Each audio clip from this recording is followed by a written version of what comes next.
We're going to dive right in. Let's get the some slides put up here. And let me just grab my notes so I know what we are talking about. Okay. So what are temporary disability benefits, and when in your workers' compensation case do you receive them? Let me move this so you folks can see me, not just stare at my printer. There we go. What are temporary disability benefits, and when in your workers' compensation case do you receive temporary disability benefits? So just to get started, temporary disability benefits are distinguished from permanent disability benefits. We have temporary and we have permanent. We have total and we have partial. I showed you guys the little graph that I drew last time, which I don't have here. But you have temporary versus permanent. You have total versus partial. So temporary disability benefits are the monetary benefits that you receive while you're recovering from your initial accident and injuries. So that's while your benefits are temporary in nature, meaning they get better, they get worse, they're fluctuating, they're moving around, they're getting better and worse depending on the treatment you're getting. You go and have surgery. Once you have surgery, you're deemed to be totally disabled for a period of time following the surgery. So those benefits are temporary. There are any monetary benefits you receive that are not permanent disability benefits. That's what makes them temporary in nature. So you receive them generally for your lost time following your accident. So if you get hurt and you start losing time from work because of your accident and your injuries, the money that you're receiving while you're out of work, that's your temporary disability benefits. And you'll continue to receive those while you're out of work. You should continue to receive those while you're out of work. And if you don't ever go back, or you can't ever go back, well, then at some point you're gonna be deemed to have a permanent disability, and you're going to be receiving permanent partial or permanent total disability benefits. So that's what temporary disability benefits are in a nutshell. You get them for your lost time until you're deemed to have a permanent injury. How much do injured workers receive in temporary disability benefits, and do you have to pay taxes? Huge question. We get this question all the time. This is a hot topic that we always discuss. First of all, how much do you receive in workers' compensation temporary disability benefits? You're entitled to up to 2/3 of your gross average weekly wage. Now, what does that mean? Your average weekly wage is the average gross weekly salary. It's the average of the 52 weeks leading up to your accident. So if you get hurt on January 15th, 2024, well, they're going to ask your employer to provide you with benefits, your salary from January 15th, 2023. They're going to go backwards 1 year, and they're going to ask for all of your all of your salary, your gross weekly salary for the 1 year leading up to the accident, and they take that weekly average, and you're entitled to up to 2/3 for total disability. So if you're totally disabled, you can get up to 2/3 of your average weekly wage. Now, why do I sound a little funny about that? Well, it's up to 2/3, and there is a cap. And if you go on the Workers' Compensation Board website, there is a schedule of maximum weekly benefits. And I know you can't read it from this paper I'm waving in front of you, but depending on your date of accident, each year, the maximum average weekly wage, the maximum weekly award that you receive based upon your average weekly wage changes every year. It goes up every year, and presumably could go down. It's tied directly to the state average weekly wage. So the average of all employment in the state, they somehow figure out what that average weekly wage is. Legal Nurse Dieguez has chimed in. Hello, hello. But it's subject to change every year. So depending on what your date of accident is, that dictates what the maximum rate would be for your accident, for your injury. So it's up to 2/3 subject to that statutory maximum rate. So for injuries, for instance, for injuries occurring from July 1st, 2023, so last July, up until June 30th of this year, so this past June, for that 1 year period, the maximum that you could receive in weekly temporary benefits is $1,145.43. So what does that mean? If you earn $3,000 a week gross weekly earnings, that's a fantastic living that you're making. Your 2/3 of that is $2,000, which is over the cap, which is over the max. So even though you earn $3,000 and 2/3 of that would be $2,000, you're only going to get $1,145.43. I always the old way to explain it back in the day was if Bill Gates got hurt in New York State, back then the maximum rate was $400 a week. He would be entitled to 400. I guess the new way of putting it is if Jeff Bezos or anybody like that gets hurt in New York State, their max rate is going to be $1,145.43. So that's the maximum you can receive for total disability. So it's 2/3 for total. Now, what happens if you're not totally disabled? What if your doctor says you have a 50% disability or a 75% disability? Well, then it's that percentage of the overall total. So if you're earning, if your salary is $900 per week, gross weekly salary, 2/3 of that is $600. So if you're totally disabled, you get $600 per week. Now, what if you're 50% disabled? If you have a 50% disability, my papers are flying away here because my fan is on. I'm warm. If you have a 50% disability, you get half of that. You get $300 per week. If you have a 25% disability, you would get $150 per week. So again, it's percentages of that maximum, of that total amount. Now, the big question, do you have to pay taxes on your temporary workers' compensation disability benefits? The answer is no. All workers' compensation monetary awards are tax-free awards. So your temporary benefits, your permanent disability benefits, your schedule loss of uses, your Section 32s, all of the money that they pay you, your reimbursements, they're all tax-free. So that's one good thing that workers' compensation has done for you, the injured worker, is they provide you your benefits tax-free. And that's fantastic news. See, a lot of questions are starting to come in. I love you guys with your great questions. So I'm going to jump into those in just a few moments, but let's just hit another couple more of these slides. How are temporary disability benefits actually paid out to you? And are payments distributed in the same way as they are for permanent disability benefits or settlements? So how are they paid out? They're paid out by check, generally. The insurance company sends you a check. Now, temporary disability benefits, permanent disability benefits, permanency caps, PPDs that we've discussed, basically everything except for schedule loss of use awards and Section 32s are awarded as weekly benefits. So like we said before, if you have a total disability and you earn $900 a week, you're entitled to 2/3, which is $600 a week. Your temporary disability benefits are $600 per week. They are actually paid to you bi-weekly. The insurance companies, although the awards are made weekly, they are paid bi-weekly. So instead of getting a check for $600 every week, you're going to get a check for $1,200 every 2 weeks. So they're awarded weekly, paid bi-weekly. Most of the time, they're paid via check. You get a check in the mail. But the board has required that all insurance companies offer direct deposit options, so you can get direct deposit. You just call us. If we're your lawyer, we help you set it up with the insurance company. You usually just fill out a form with your banking information, your routing number, your account number, and they will direct deposit your checks. They'll dump them right into your bank account, and you're ready to roll. You don't got to worry about checks going missing. It's been a big problem over the years where people, their mail is not as reliable as it should be, and checks go missing, and we don't want your check to go missing because you rely on your money. So direct deposit's a very good option. Money goes right into your account, and it's you don't got to wait for the mail. It's quick, it's easy. There's less risk. So yeah, generally speaking, your temporary disability benefits are paid the same way as a permanent partial disability award. They're biweekly payments of weekly awards. Will your temporary disability benefits change if your condition improves or worsens? Do they stop when you go back to work? And do they resume after surgery? And these are all questions that we get all the time. Yes, your temporary disability benefits change as your condition changes. So if your condition worsens, if your condition improves, your temporary benefits are going to worsen or improve.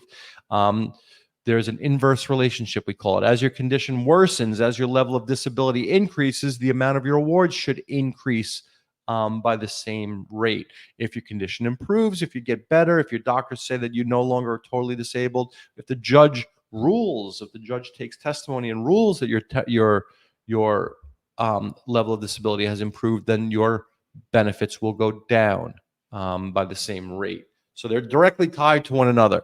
When you go back to work, assuming you go back to work at full duty, and like we've said before, full duty means that you're earning the same amount that you were earning before the accident, that you've achieved that same average weekly wage.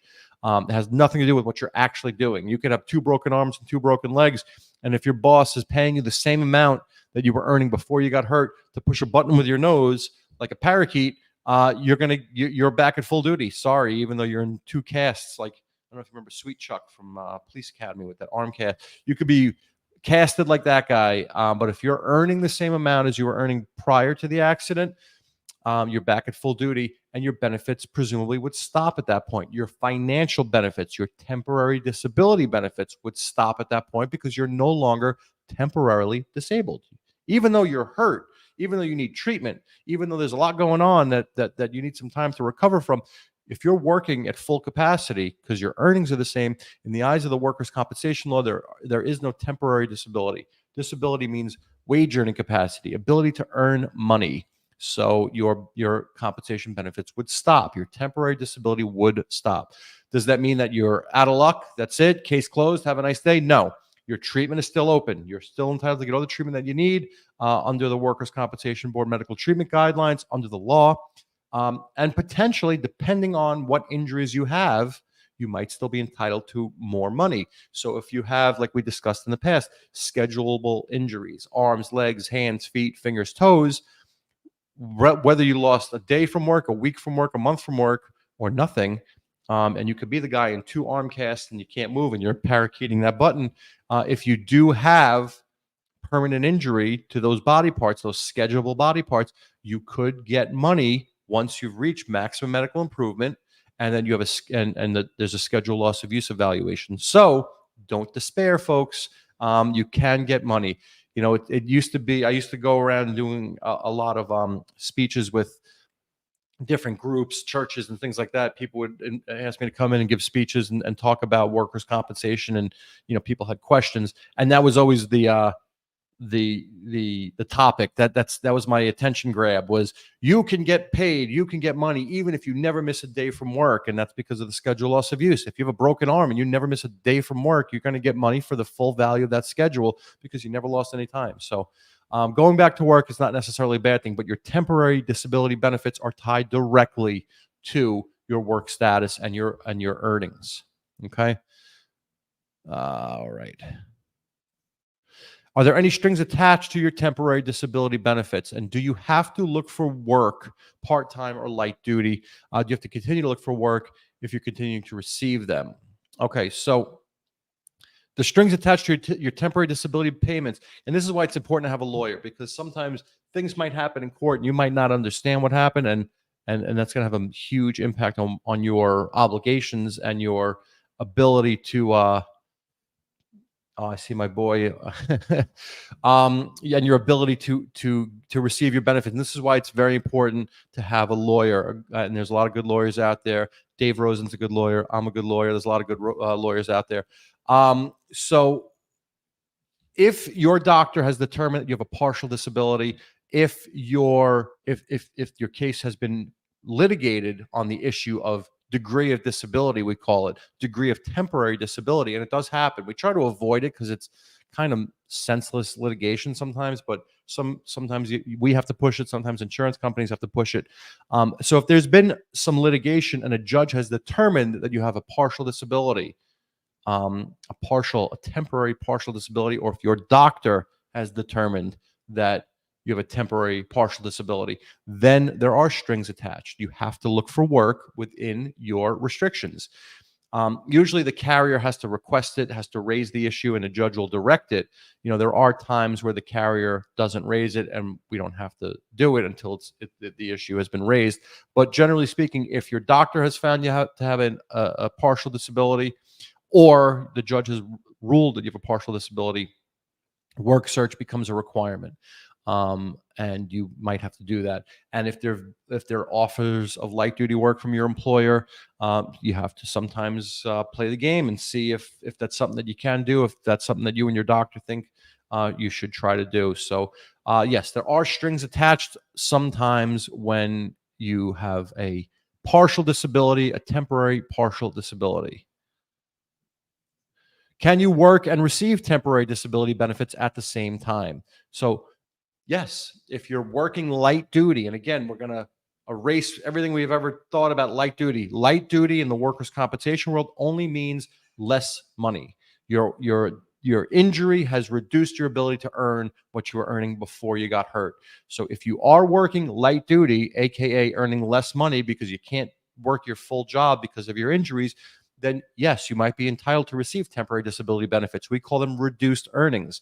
Your injury has caused you to have reduced earnings because you can't work in the capacity you were working before. The Mets are losing 1-0. You can receive temporary disability benefits while you are working at light duty and your earnings have gone down. Let's take a look at some questions here. You guys are awesome with your questions. Real versus fake, long-time contributor. It's always good to hear from you, my friend. I'm reaching MMI. Once I hit MMI, will my benefits stop? How will I go about it? So this is a tricky time in your case, reaching MMI. And why is it so tricky? Well, in a lot of cases, you have your doctor saying that you have a temporary total disability, temporary total disability, temporary total disability. And you have the insurance company doctor maybe saying you have a 50% disability or a 75% disability or a 25% disability.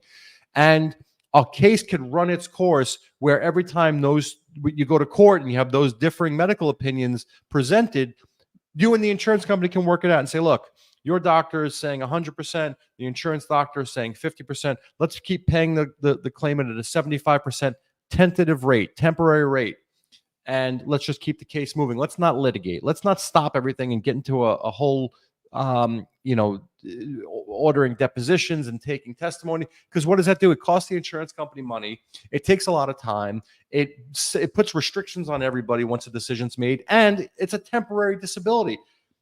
You could go and have surgery the day after the judge makes a decision, and boom, all that work has just gone thrown up in the air for a closed period of time. So, it's smart to just try to keep it moving, and that's why a lot of times we'll reach compromised tentative rates to keep the case moving. But be that as it may, there's never been an actual judge's decision on your level of temporary disability, and your doctor has maintained throughout the time that you're totally disabled. So now we're at the point of maximum medical improvement, and the judge orders you to go get a permanency report from your doctor, and your doctor comes back and says, well, I've determined that Mr. Jones here has been temporarily totally disabled this whole time, and here's my permanency report, which says he has a whatever injury to his neck and his back, and he's capable of doing sedentary work only. Well, now all of a sudden, that doctor is conceding that you're not totally disabled, that your permanent disability has resulted in you being able to do some level of sedentary, sit-down type of work. So now he's conceding that you're not total. And what does that mean? The insurance company is going to pound their fist on the desk, and they're going to start yelling and screaming and saying, well, he's not total anymore. He's got to go do a work search. And all of a sudden, boom, you're now obligated to do a work search. Very, very important to have an attorney because you want to navigate this properly. And if you can avoid it, and your lawyer will know better how to avoid this altogether. Sometimes you can't avoid it, though, and you have to go out and start looking for work. And you got to do an ongoing, good faith, continuous work search for jobs within your physical restrictions. And you need to show the judge that you've done this good faith work search, and you got to do it up until the point that the judge determines that your injury is permanent. Once the judge has determined that you have a permanent disability, your obligation, generally speaking, to look for work here in New York State ends. So you have to, but it does now all of a sudden. Your case might be a year or 2 or 3 years old, and you've never had to look for work, and now all of a sudden, boom, you just had a hearing, and your lawyer's saying, "Hey, guess what? You got to go look for work." It happens, and it stinks, but it's sometimes it's a very real problem that we have, and you have to do it.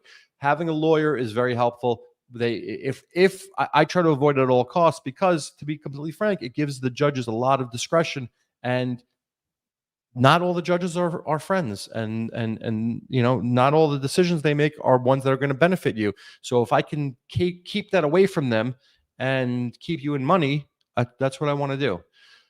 It's a critical point in time in many cases.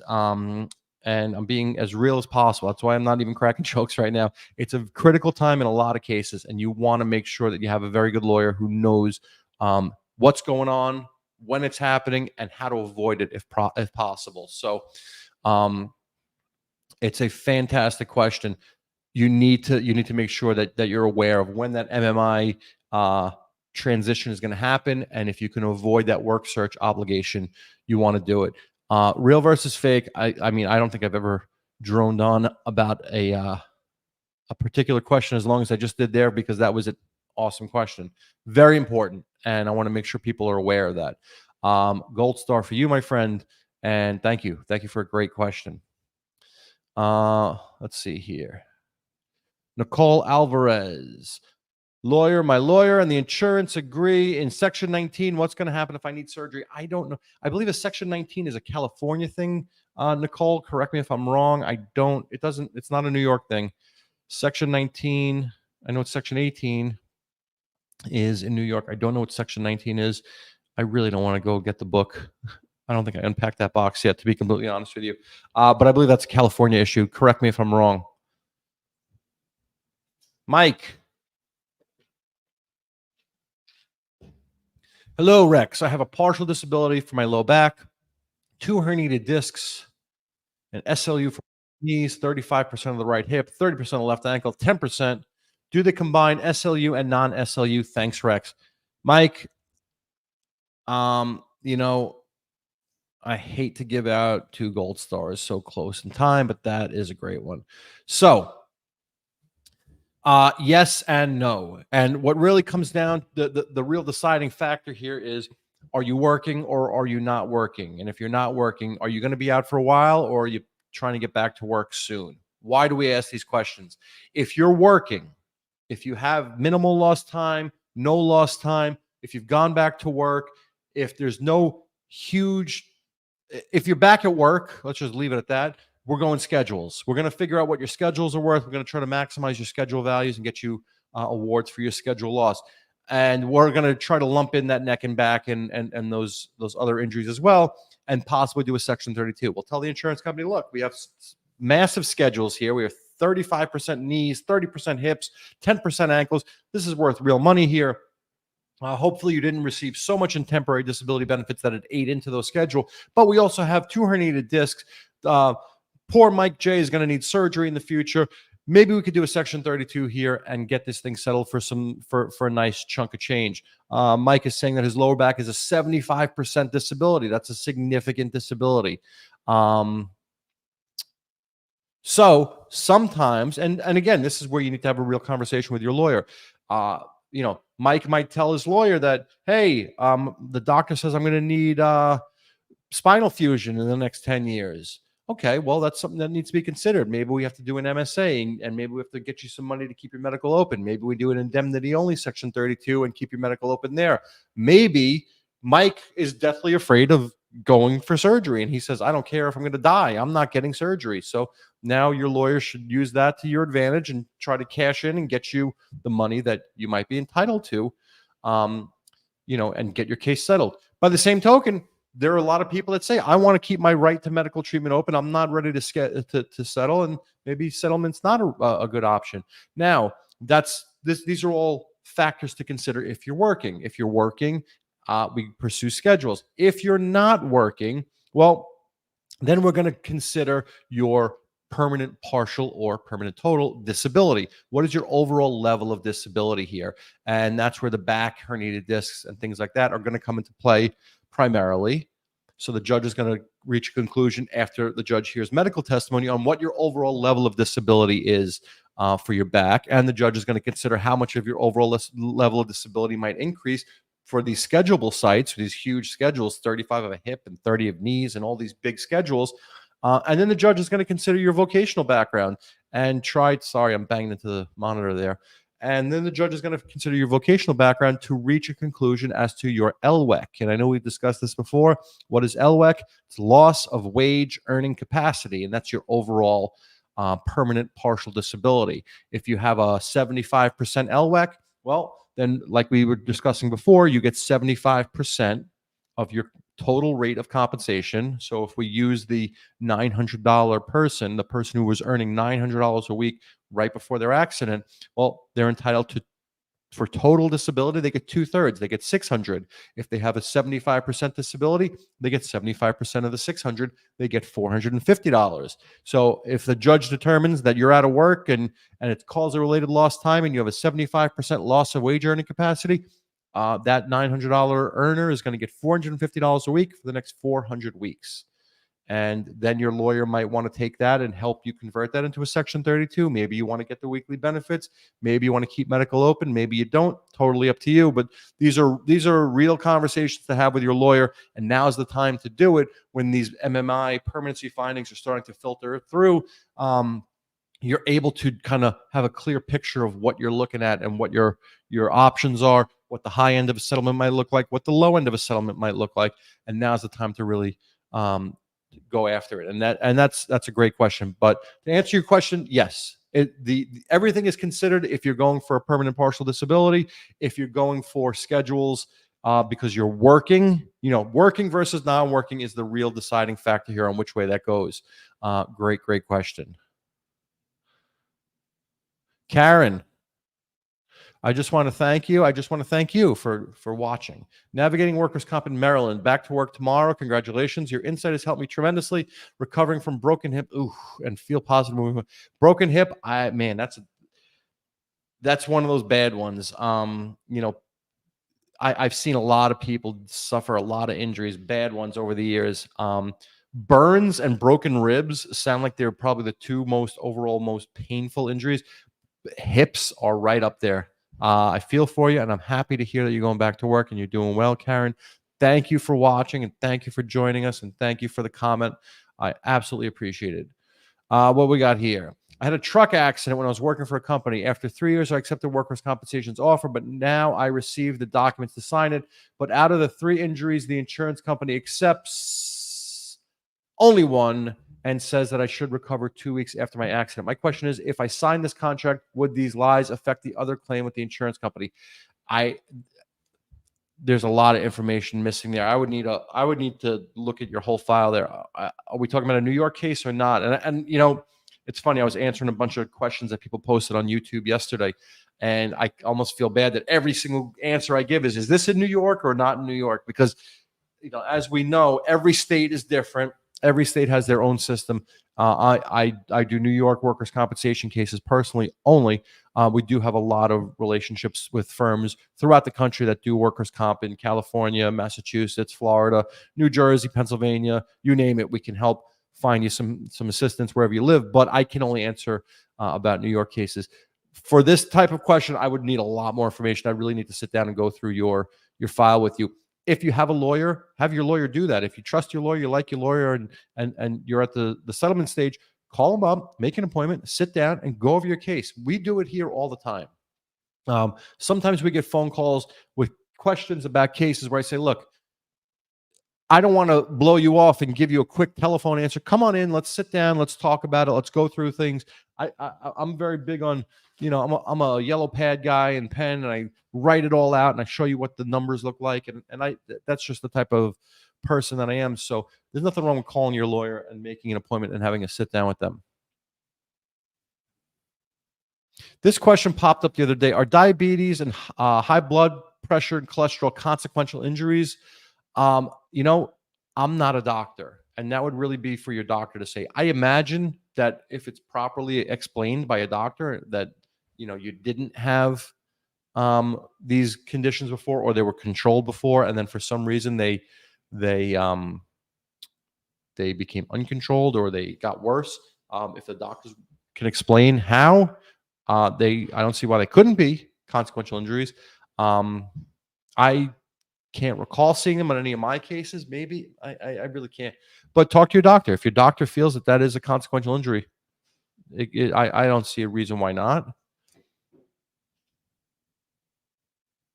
Let's see here.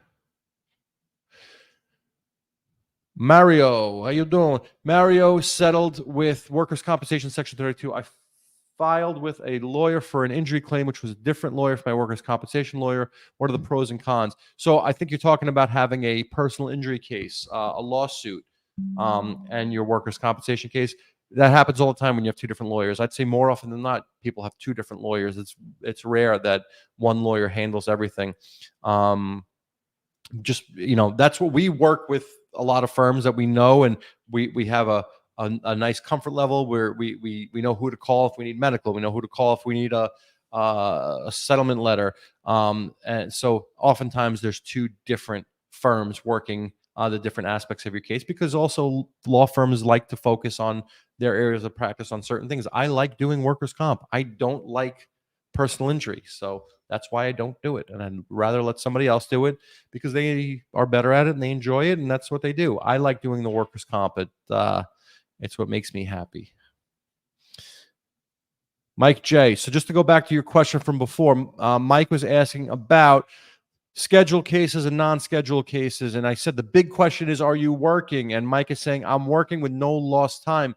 Schedules are your way to go then. That's where you're going to get more money off. What was that? That's where you're going to get more money for the permanent injury in your case. The staff out there are playing games. They're making noises. But you could also lump in those back injuries with a potential Section 32. So you want to speak to your lawyer and see if maybe a Section 32 would be a good option for you with your case. And if it's not, and if you want to keep the door open, if you want to, potentially, if you ever started losing time down the road, you want to keep that door open, or treatment, take your schedules and move on.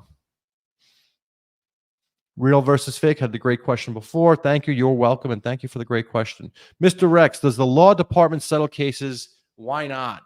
So for those outside the New York metro area, the law department is the New York City Law Department. New York City and its various agencies and departments and whatever, you have health and hospitals, and you have NYCHA, New York City Housing Authority, and you have sanitation, all the different agencies within New York City's governmental body are all self-insured, and they're self-insured by the law department. And does the law department settle cases?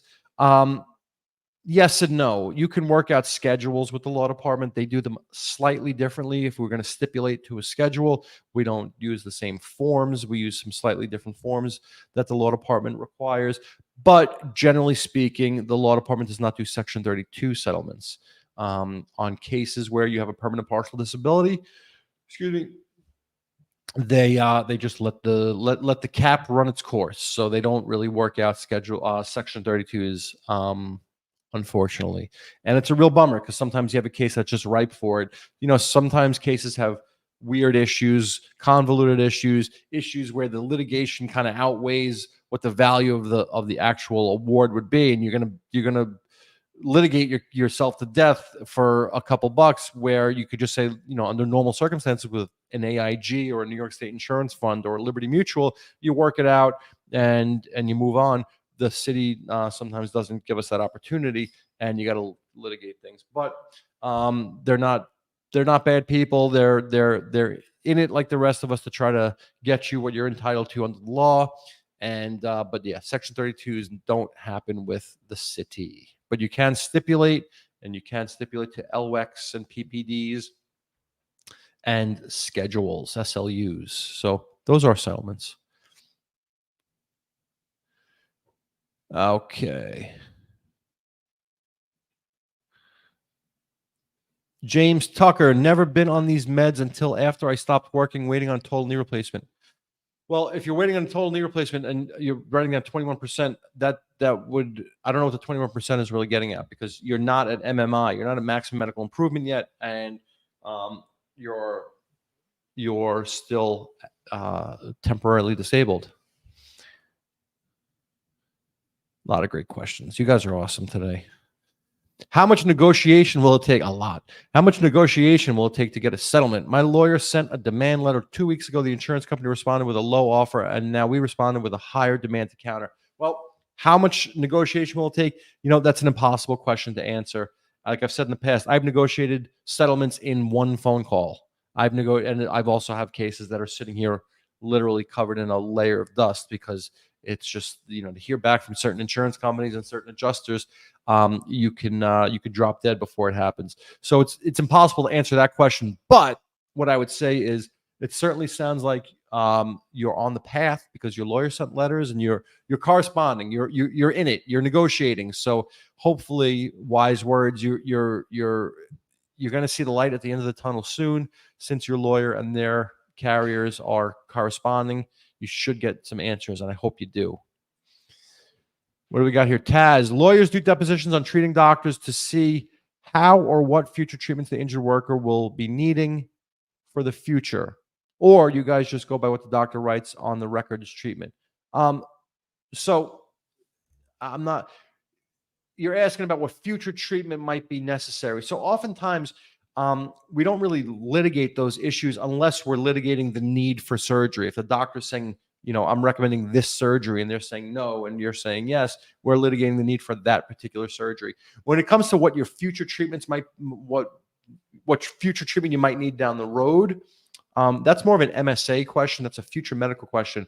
MSA is Medicare set aside. That's if we're going to do a Section 32 settlement, and you need to know what the value of the future medical is going to be. That's what the MSA is. And when a formal MSA is necessary, Medicare or the CMS, the Center for Medicare Services, gives us that figure. They look at your file, they look at your injuries, your age, what treatment you've gotten, what treatment you might need, and they come up with the value of your future medical. Okay, let's do a couple more slides. We hit this one before. When in your workers' compensation case do temporary disability benefits get cut off? Okay. And what should you do if you're not ready to stop receiving your payments? So your temporary disability benefits can get cut off for a couple different reasons. Number one, you go back to work. You go back to work at full duty, your temporary benefits going to get cut off. It's what we discussed earlier. When else can they get cut off? Here in New York State, if you are out of work because of a work-related injury, if you're claiming to have lost time due to your injury, you need to see your doctor on a regular basis. A medical report provides evidence of lost time to support temporary disability for 90 days. So if you go see the doctor today, that report's going to carry you for 90 days worth of temporary disability benefits. 3 months. If you don't see the doctor again within that 3 months, the insurance company can, and oftentimes do, request a hearing to go to court and suspend your benefits because there's no medical. If the insurance company's been paying you voluntarily, so if you got hurt in April of this year and the insurance company didn't object to your claim and they started paying you voluntarily and your payments have been coming and coming and coming, and then you stop seeing the doctor for 3 months, they could go ahead and suspend them on their own. They don't need a judge's permission essentially to do that because there's no formal award. If there is a formal award, if they're paying you pursuant to a decision, they have to have the judge suspend for them. But if it's a voluntary award of compensation, they can suspend if they don't have ample medical. And that's a big problem. It also just looks bad. If you're so hurt that you can't work, you should be seeing the doctor. And if you can't get to the doctor once every 3 months, that just doesn't look good for you. When else can your disability benefits get cut off? If the insurance company has raised the issue of labor market attachment, that's what we discussed earlier. If your doctor has found a partial disability, or if the judge has ruled that you have a partial disability, you have to do a work search, and you don't do a good enough work search, your temporary benefits get cut off. And a lot of times what will happen, and this is what I was talking about before, why it's so crucial at that point of MMI to have an attorney who knows what they're doing. If you're at that point and the judge goes ahead and rules that you're at maximum medical improvement and you have a permanent partial disability, and he says you have a 50% permanent partial disability, well, that would get you 300 weeks of compensation benefits. If you didn't do a work search and your temporary benefits got suspended, and then the judge decides you have a permanent disability, well, now your permanent disability benefits get suspended until you reattach to the labor market.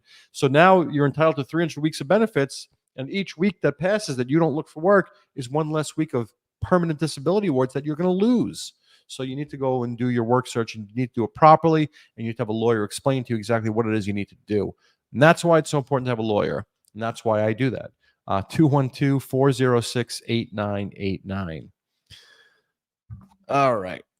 Couple more questions, a couple more slides here. Are there any other common reasons why temporary disability benefits might stop? And will the insurance company ever try to cut them off prematurely? So, the big thing, like I said before, and I kind of got ahead of myself earlier, if the insurance company is temporarily paying you, voluntarily paying you temporary benefits. So if they start paying you without a judge's decision or order, they could look for just about any reason to suspend your awards, and you don't want to give them those reasons. So make sure you see your doctor.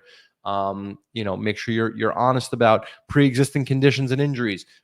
Make sure that if you return to work, you notify them, and that you're all on the same page. So that's why those benefits might stop. Let's hit a couple more questions here because I see them coming in. Chris Johnson. What if you're denied surgery and you have restrictions and the employer can't accommodate, but your benefits were cut? So if you're still pending surgery and your employer, so there's a lot of different questions at play here. If you denied surgery, you need to pursue that if it's something that you and your doctor agree that you need. So that's number one. Your doctor needs to follow the PAR system and do everything the right way through the portal. So that's number one. If your employer can't, if you've been cleared to return to work at light duty and your employer can't accommodate your restrictions, your benefits might be cut down to that rate of temporary disability. And if your employer can't accommodate, well, as long as you remain employed there, the good news is that might absolve you of your obligation to look for work, that labor market attachment that we were discussing. So there's a lot of different. Your one sentence, has about 5 different questions there. There's different facets to that question, but and it's for that exact reason why you need a good lawyer who can really walk you through each aspect of that question to guide you. You have the surgery issue here. You have the accommodations. You have cut benefits. You have presumably temporary disability, and you have whether or not you remain attached to your employer that you were hurt working for. So you certainly need a good lawyer, Chris. I hope you have one. If not, you want to give me a call and go over this a little more in depth. 212-406-8989. Mr. Tucker has a 9% knee. I'm assuming that's 9% schedule loss of use. Antalgic gait, now have lower back pain. 2018 case accepted knee injury, had arthroscopic. In 2019, it didn't help. So if you're now having low back pain, that could be a consequential injury. Oftentimes we see this with knee cases where if you have a bad knee and you're limping around, that's what an antalgic gait is, folks. An antalgic gait is a limp. It's a fancy way of saying limp. So if you're walking around with a limp and your back starts hurting because you might have thrown something off, that could be a consequential injury. You're going to want to talk to your doctor about that. And assuming that your case is still open or able to be reopened, you're going to want to pursue that if that is in fact what's going on here. So you might be looking at a consequential injury. We had a video a couple weeks back where we talked about consequentials. I think we have another one coming up soon too. So be on the lookout.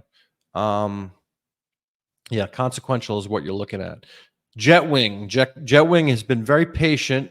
Mario says, thank you. You're welcome, Mario. Jetwing has been very patient. And Batman and Robin is awesome. So I want to get to your question. Let's see here. What's the cap? My rate hasn't changed. I am 75% physically, 100% mentally, according to my lawyer, in the reconsideration stage for SSDI. And so you're asking about SSDI. What would they average out, and what would those reports help with SSDI? So workers' compensation medical reports can help with SSDI, as far as I know, but the determinations for disability from workers' comp and Social Security are exclusive. They're separate. Their standards are different. Workers' compensation almost takes pride in the fact that they don't have to follow Social Security standards, and they don't. So Social Security judge could find you permanently disabled, and a workers' compensation judge is going to do their own thing and reach their own conclusion and not follow the Social Security findings. Whether or not certainly a 75% physical disability and 100% mental disability don't mean that you have 175% disability. But I would certainly want to make sure that your Social Security lawyer knows what's going on there if you're waiting for reconsideration from Social Security. Can a PI still follow? Can a private investigator still follow you after you went back to work? Yes. A private investigator can follow you. They can put surveillance on you at any point in time during your case. So if you go back to work Potentially, there's no, if there's a reason for them to follow you, they could still follow you. If you're claiming reduced earnings, if you're claiming you need a surgery, if you're claiming that you can't walk right still, they can potentially do that. So always be cautious. But to answer your question, yes, there's nothing restricting when or why or how they can put private investigator surveillance on you. So be careful. Okay, a couple more questions here. John Galt, I'm in New York State. I hurt my back at Walmart. Can I get some legal help? They don't want to pay for an MRI. Well, let's go get them, John Galt. If you want legal help, you can give me a call, 212-406-8989. That's what I'm here to do, my friend. I'm here to help. So I see some other friends here have joined over on the gram. And I thank you all for chiming in. And with that, folks, I think I'm going to wrap it up today. Another great day. Thanks for joining us today. 9/11, somber day here in New York, especially in our downtown area. We're just a few blocks away from the Trade Center, so it's always a day which makes you take a pause and gives you perspective on a lot of different things. Yeah, so we thank you for joining. Thank you for your great comments, and we'll be back with you guys next week. Again, if you have any questions, you can always give us a call here, 212-406-8989. I am Rex Sikowski, and I thank you all so much for joining and for your great comments today. Good work today, guys. Thanks so much. Have a good one.